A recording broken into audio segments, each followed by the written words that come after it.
My wife handed me the signed divorce papers at the very second the bank officers began locking the doors to the Cincinnati trucking empire I had spent 30 long years building from the ground up. I'm Arthur Vance, 62, standing in the cold rain with $48 left and a legal notice stating that my $20 million fleet was no longer mine to command or even touch at all. They believed that stripping my name off the building would finally break my spirit, but they had no idea about the ancient trust my father established for a day exactly like this one. I spent my entire adult life in the Midwest, turning a single-used flatbed into a logistics powerhouse that employed hundreds of hard-working people who depended on me for their family's very survival and future. My wife, Evelyn, had been by my side since the lean years in Columbus, or so I thought until I discovered she had been funneling our joint savings into offshore accounts for many years. I always believed that blood was thicker than water and that the empire I was building would eventually be the legacy I handed down to my only son, Julian, with immense fatherly pride. The betrayal did not happen overnight, but started with small discrepancies in the fuel ledgers that my partner, Marcus, dismissed as simple accounting errors while he was actually orchestrating my total and final ruin. I trusted Marcus like a brother because we had survived the recession together, never suspecting he was meeting Evelyn behind my back to discuss how they would split the remains of my life's work. When the auditors arrived at 6 in the morning on a Tuesday, I was still pouring my first cup of coffee, completely unaware that my world was about to be pulled out from under me. They showed me documents with my forged signature, claiming I had authorized high-risk loans that had defaulted, leaving the company vulnerable to an immediate and aggressive takeover by a rival firm I deeply loathed. I turned to Evelyn for comfort, expecting her to be my rock, but she just looked at me with a cold, detached expression and handed me a folder containing her petition for a legal divorce. She told me she wasn't going to sink with a captain who had lost his ship, revealing that she had already moved her personal belongings to a luxury condo I didn't even know she owned. The shock felt like a physical blow to my chest, leaving me gasping for air in the very office where I had spent decades making deals and securing the future for the people I loved. By noon, the security guards I had once hired and given Christmas bonuses to were escorting me out of the building with nothing but a small cardboard box filled with my personal family photographs. I stood on the sidewalk of downtown Cincinnati, watching the rain wash away the chalk marks on the tires of my repossessed luxury SUV, feeling the weight of 62 years finally crashing down on me. I called my son, Julian, 3 times before he finally picked up, his voice sounding annoyed, as if my life-altering catastrophe was nothing more than a minor inconvenience to his busy and expensive social schedule. Julian had started a tech firm with the $500,000 I gave him for graduation, and I assumed he would at least offer me a place to stay for a few nights. He told me that having a bankrupt father associated with his brand would be devastating for his upcoming round of venture capital funding, advising me to find a cheap motel and stay out of sight. His words cut deeper than the divorce papers or the business loss, because I had sacrificed my own time and health to ensure he never had to want for a single thing in life. I walked 6 miles to the edge of town where I kept an old, rusted 1998 sedan in a small storage unit, the only asset the bank's lawyers had somehow managed to overlook in their greed.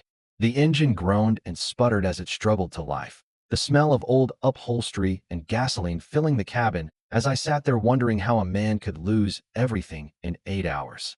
I drove toward the affluent neighborhood where Julian lived, hoping that seeing his father in such a desperate state would trigger some shred of the empathy and decency I thought I had taught him. The gates to his community were closed, and when I buzzed his house from the intercom, he told the security guard that he didn't recognize the man in the beat-up car at the entrance. I parked on a side street just outside the gates, the luxury homes mocking me with their perfect lawns and warm yellow lights, while I shivered under a thin jacket in the damp night air. I checked my wallet again, seeing the few crumpled bills that represented the entirety of my net worth, a pathetic sum for a man who had once managed a budget of millions every year.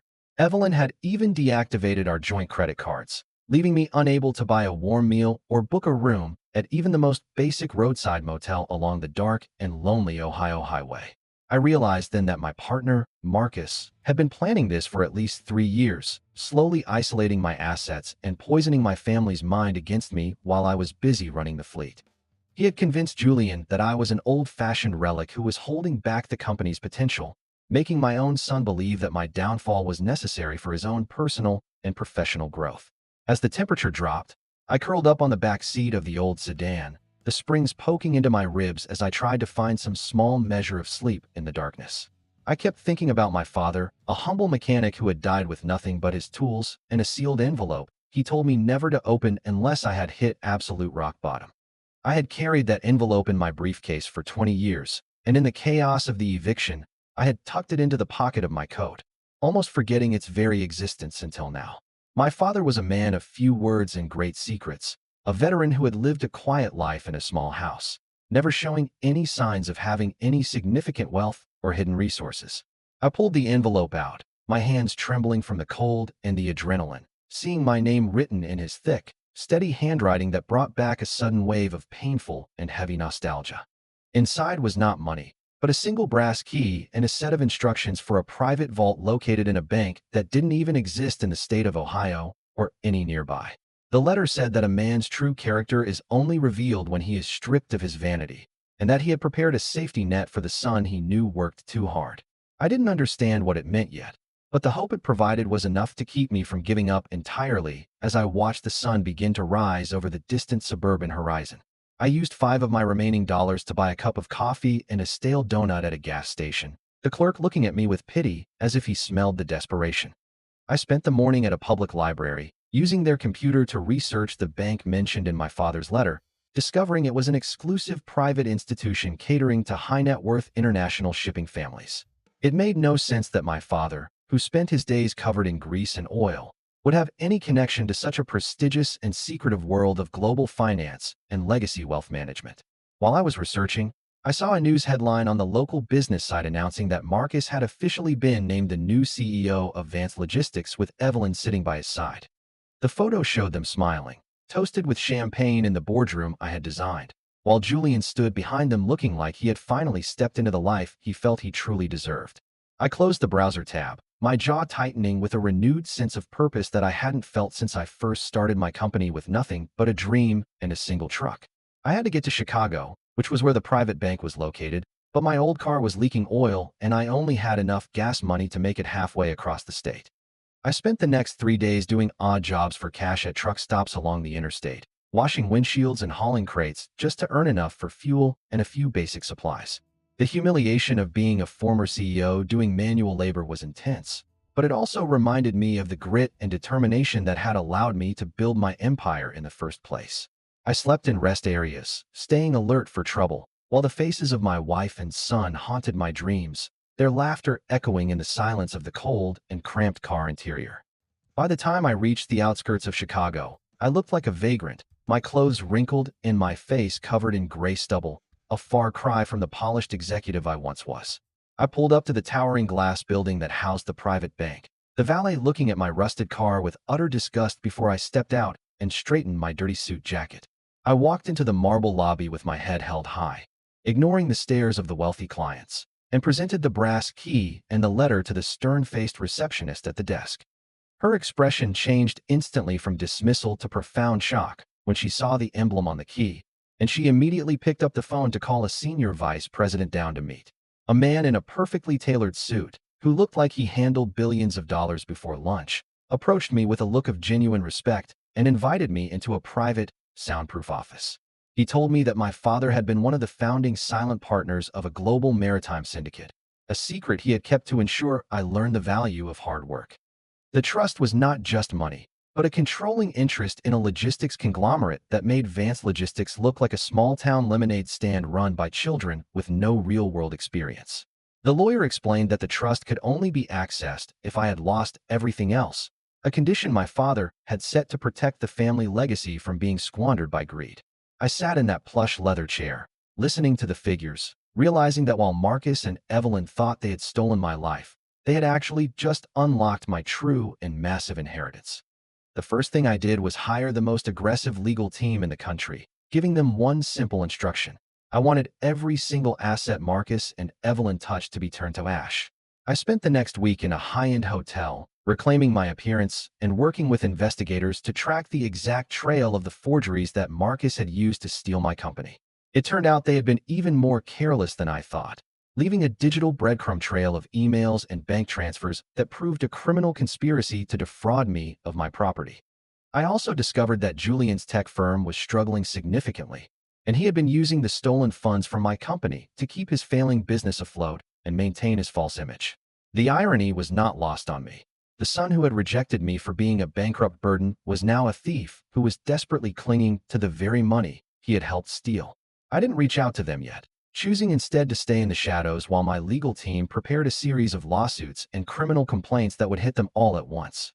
I watched from a distance as Marcus held a lavish gala to celebrate his new position, spending my money on ice sculptures and expensive wine while his world was about to collapse around him. Evelyn was wearing a diamond necklace that I had bought for our 25th anniversary, smiling for the cameras as if she hadn't destroyed a 30-year marriage for a temporary taste of stolen luxury. I felt a cold, calm sense of justice settling over me, replaced by a firm resolve to show them that a man who builds an empire can always build a much larger one. On Monday morning, my lawyers filed an emergency injunction that froze every single bank account associated with Vance Logistics and the personal accounts of Marcus, Evelyn, and Julian Vance as well. The news hit the business wires within an hour, and I could only imagine the look of pure terror on their faces when they realized their stolen wealth had suddenly vanished into thin air. I drove back to Cincinnati in a blacked-out sedan, not as a beggar, but as the chairman of a global corporation that now owned the very debt Marcus had used to sink me. I walked into the lobby of my old building, and the same security guards who had escorted me out now stood at attention, confused and intimidated by the fleet of lawyers behind me. I took the elevator to the top floor, hearing the muffled sounds of shouting and panic coming from the boardroom, where I knew the three of them were huddled in a desperate meeting. I pushed the doors open, and the silence that followed was heavy and thick with the scent of fear as they all turned to see the man they thought they had destroyed. Marcus tried to stand up and yell, but my lead attorney handed him a folder containing the evidence of his forgeries and the warrant for his immediate arrest for corporate fraud and theft. Evelyn's face turned a ghostly shade of white as she realized her offshore accounts had been seized by the international authorities I had contacted through my father's powerful and deep connections. Julian looked at me with tears in his eyes, finally trying to play the role of the repentant son, but I simply looked past him as if he were a complete and total stranger. I told them that I had slept in a rusted car while they celebrated their crimes, and now it was their turn to feel the weight of the world closing in on them.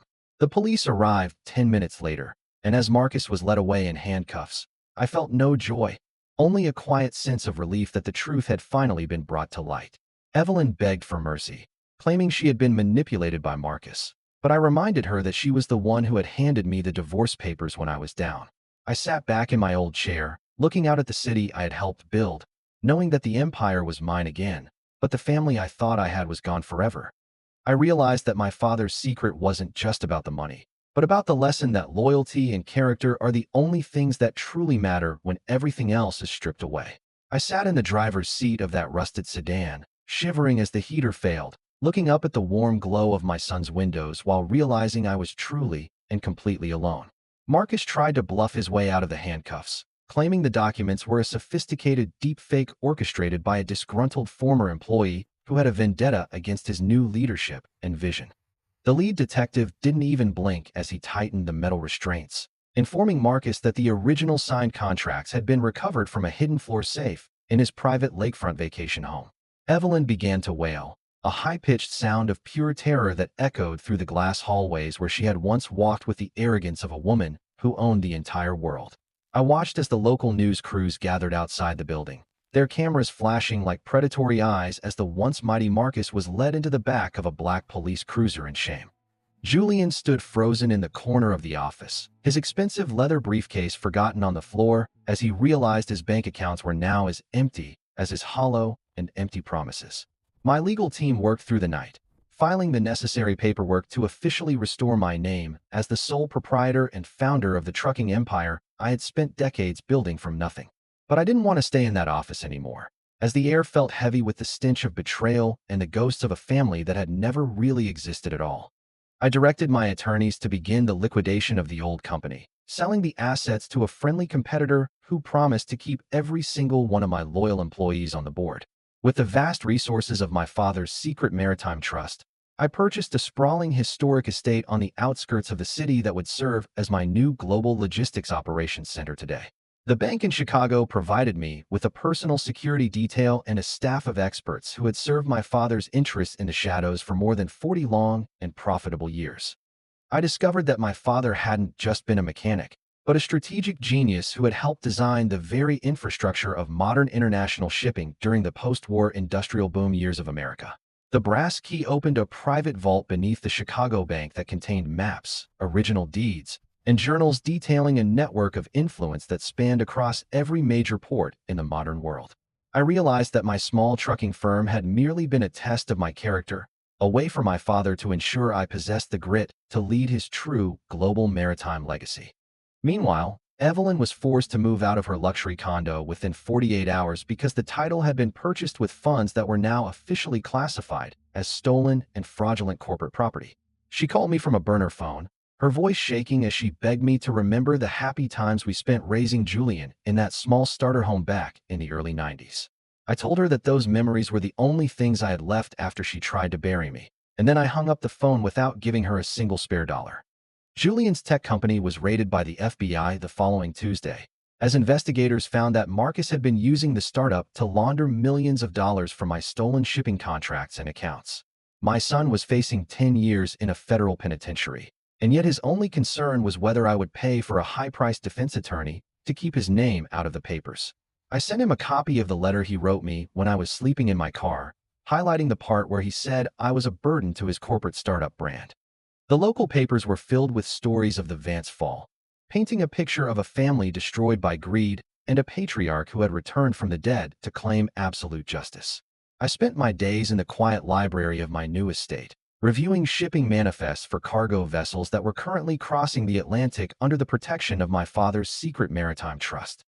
For the first time in my life, I wasn't worrying about a single mortgage payment or a fuel bill, because the scale of my new wealth was essentially infinite and completely untouchable now. Marcus attempted to post bail by using a secret stash of gold he had buried in his backyard, but the authorities had already mapped his entire property using advanced ground-penetrating radar imaging systems. His lawyers abandoned him the moment they realized his accounts were frozen, leaving him to be represented by a harried public defender who didn't even know his name or his criminal history profile. I felt a strange sense of peace as I watched the sunset from my balcony, realizing that the man I was before the betrayal had finally died and been reborn as something stronger.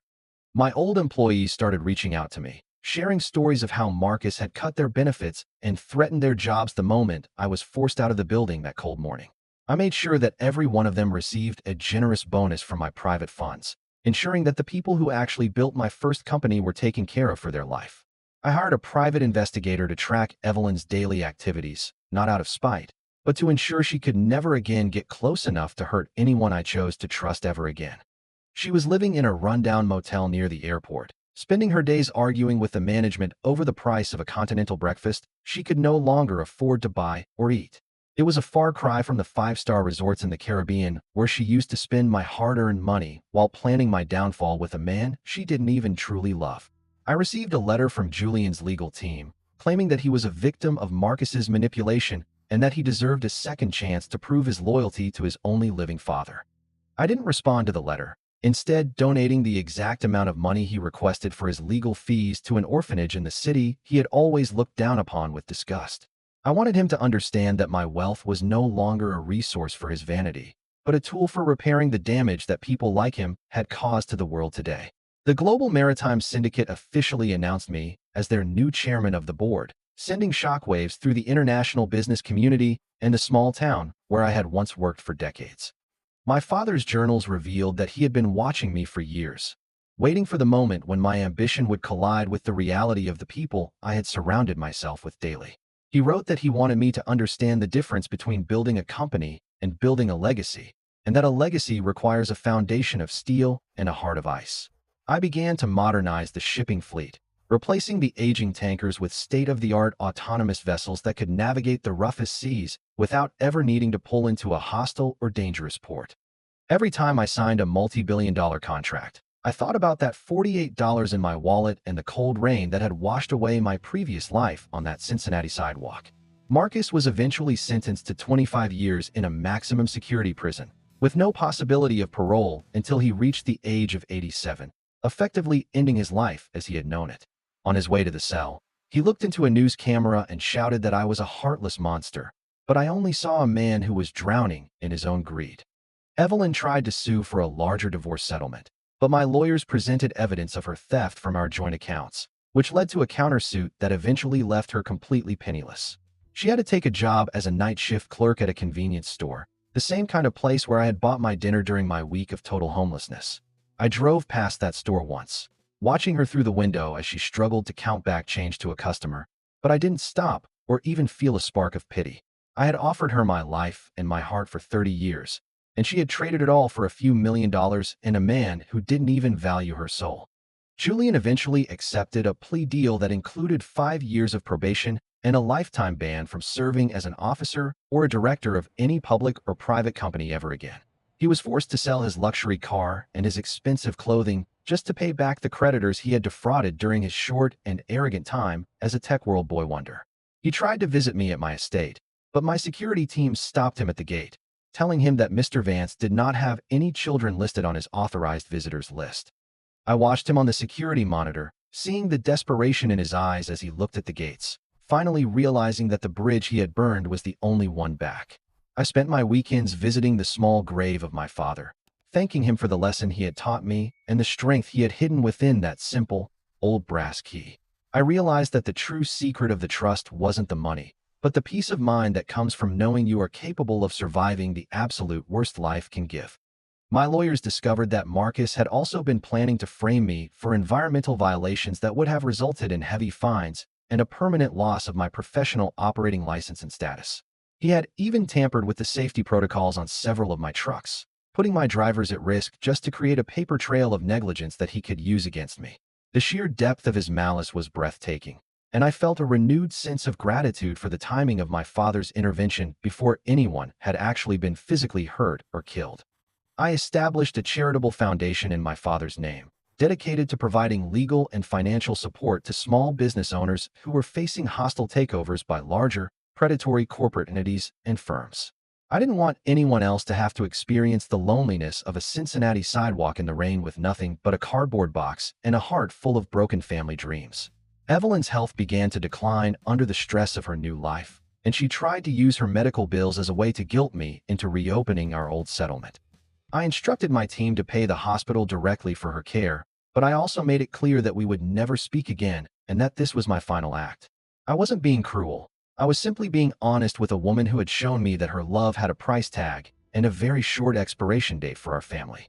Julian was living in a one-bedroom apartment in a part of town he used to mock, working an entry-level job at a call center where no one knew his name. He started writing me letters every week, not asking for money anymore, but asking for my forgiveness and a chance to sit down and talk about the mistakes he had made. I read every single one of them, but I never wrote back, because the silence was the only language he had used with me when I was the one who needed.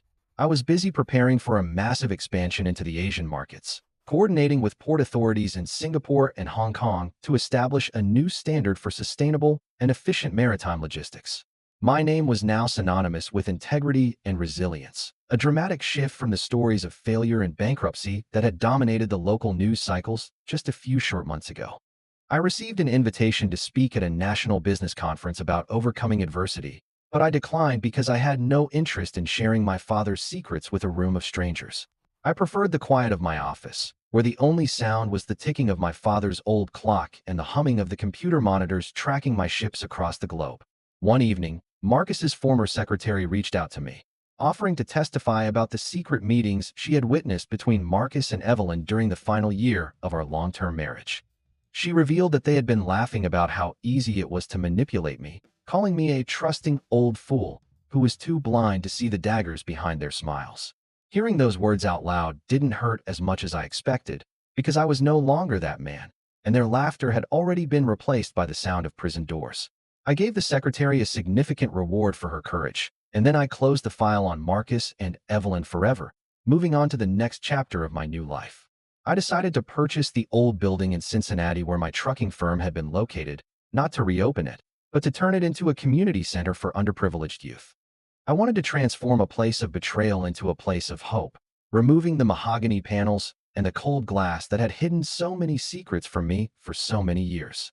During the renovation, the workers found a hidden compartment in Marcus's old desk that contained a series of photographs of him and Evelyn vacationing in Europe while I was working overtime. I looked at the photos for a moment, seeing the joy on their faces, and then I threw them into the dumpster without a second thought or a single moment of regret. I realized that they had spent their entire lives chasing a shadow of the happiness I had already found in the simple act of building something honest with my own hands. I am Arthur Vance, and while they took my company and my family, they could never take the spirit that my father had forged in the fire of his own secret life. I spent my first Christmas as the chairman of the syndicate in a quiet villa overlooking the harbor in Marseille, watching my father's fleet move silently across the dark and shimmering Mediterranean waters. Just a few months earlier, I was freezing in a rusted sedan, but now I held the power to disrupt global trade with a single phone call from my encrypted and secure satellite device. Marcus sent me a letter from the state penitentiary, begging for a transfer to a lower security facility where he wouldn't have to fear the violent men he had once looked down upon with arrogance. I didn't even open the envelope, instead dropping it into the fireplace and watching the flames consume his desperate pleas just like he had tried to consume my entire life's work and dignity. Evelyn was now working as a cleaning lady for a local motel chain, scrubbing the same types of floors she used to walk on with expensive Italian shoes while we were still married. She tried to approach me at a public event, her face weary and aged by the hard labor, but my security detail moved her aside before she could even utter a single pathetic word. Julian had finally hit his own version of rock bottom, losing his apartment and moving into a small room at a local YMCA while he worked 2 jobs just to pay his debts. I watched his progress from a distance, seeing him finally learn the value of a hard day's work, but I knew that the bridge between us could never truly be rebuilt or repaired. I officially launched the Vance Legacy Foundation, providing full college scholarships to the children of every truck driver who had remained loyal to me during the dark days of the corporate takeover. The old trucking terminal was officially demolished, replaced by a modern tech hub and park that provided jobs and green space for the community that had supported me when I had absolutely nothing. My father's trust continued to grow, fueled by international shipping routes that Marcus and Evelyn never even knew existed, while they were busy plotting to steal my small and relatively insignificant trucking company.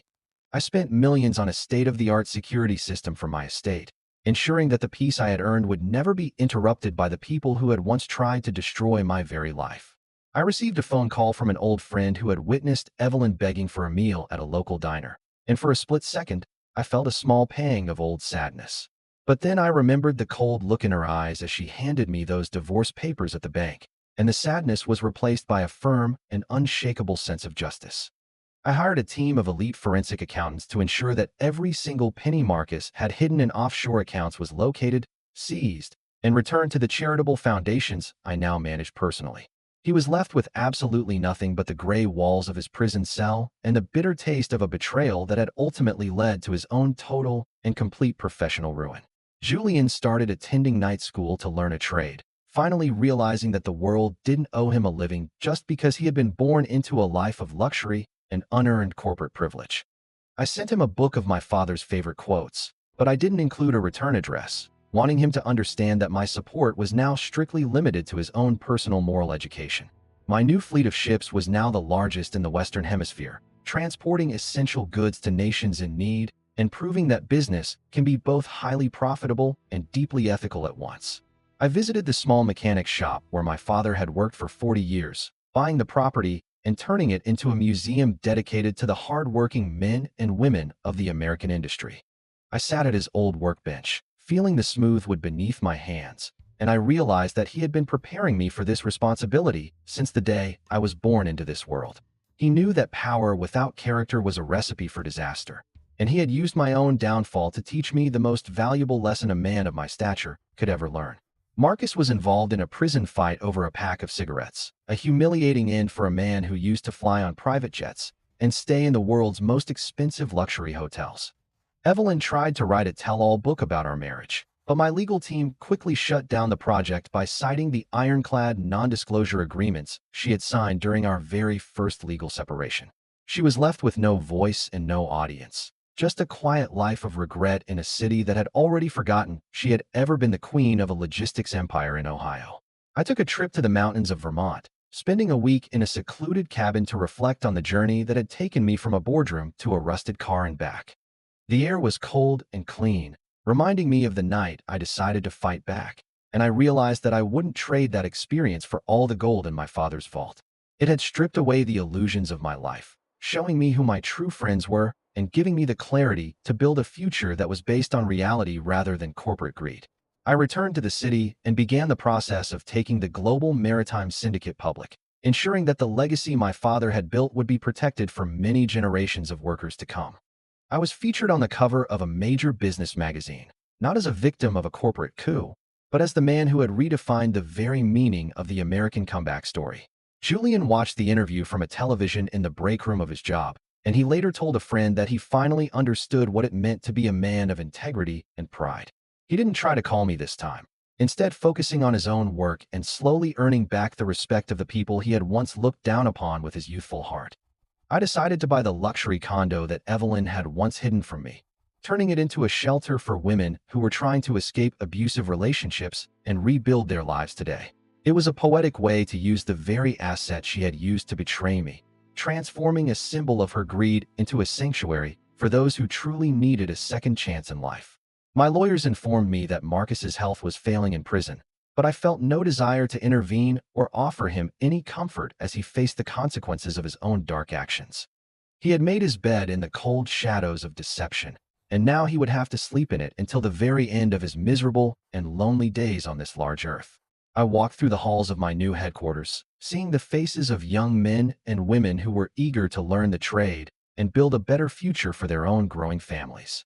I told them the story of the brass key and the rusted sedan, wanting them to know that the greatest assets they possessed were their own hands and their own unshakable sense of honor. I felt my father's presence in every successful deal and every ship that safely reached its destination, knowing that I had finally become the man he had always hoped I would eventually be. I celebrated my 63rd birthday on the deck of a new vessel, surrounded by the loyal friends and advisors who had stood by me when the rest of the world had turned away from me. The cake was simple, but the company was genuine, and for the first time in many years, I didn't feel the need to look over my shoulder or check for hidden daggers in my home. Evelyn sent me a final letter, not asking for anything this time, but simply apologizing for the pain she had caused and admitting that she had lost the only thing that ever truly mattered. I didn't reply, but I didn't burn the letter either, instead placing it in a file labeled Past and locking it away in the back of my desk for the rest of my years. I had moved beyond the need for revenge or validation, finding a deep and quiet satisfaction in the work I was doing and the lives I was helping to improve every single day.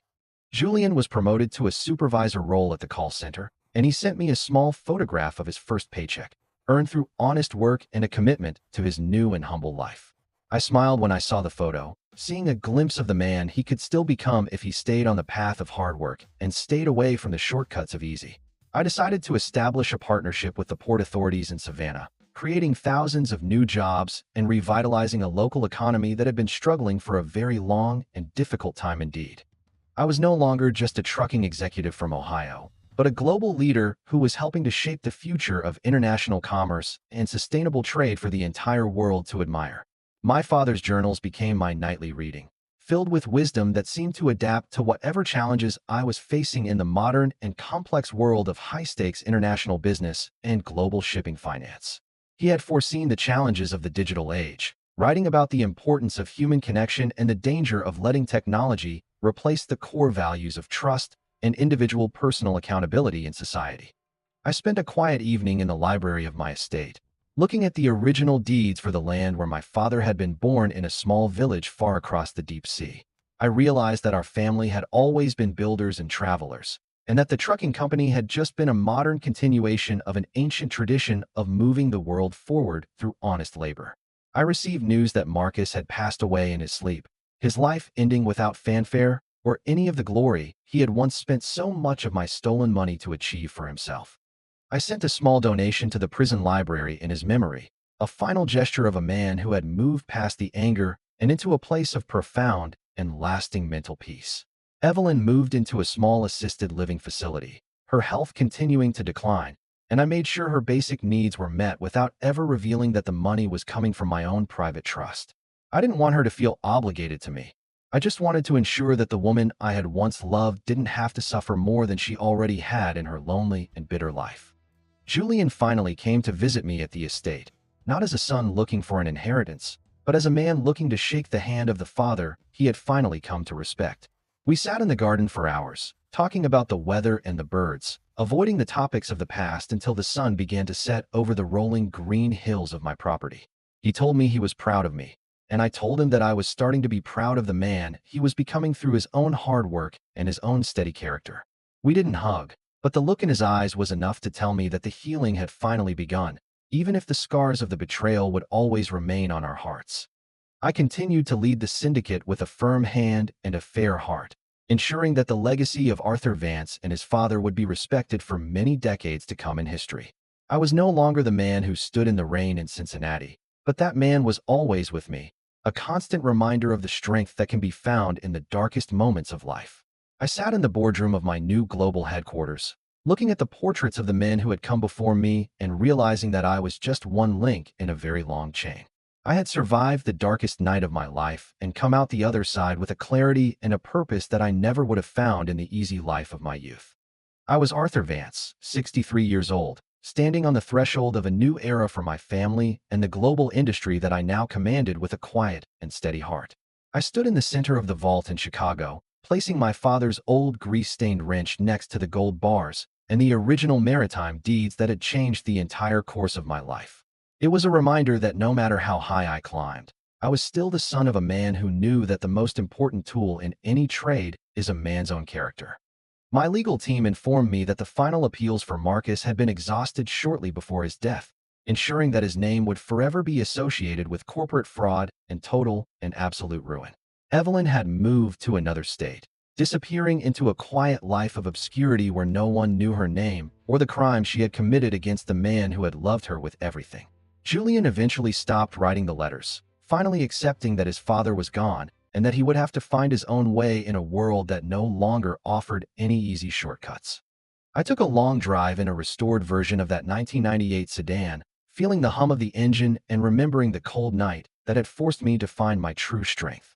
The rain was falling again, but this time I was warm and dry.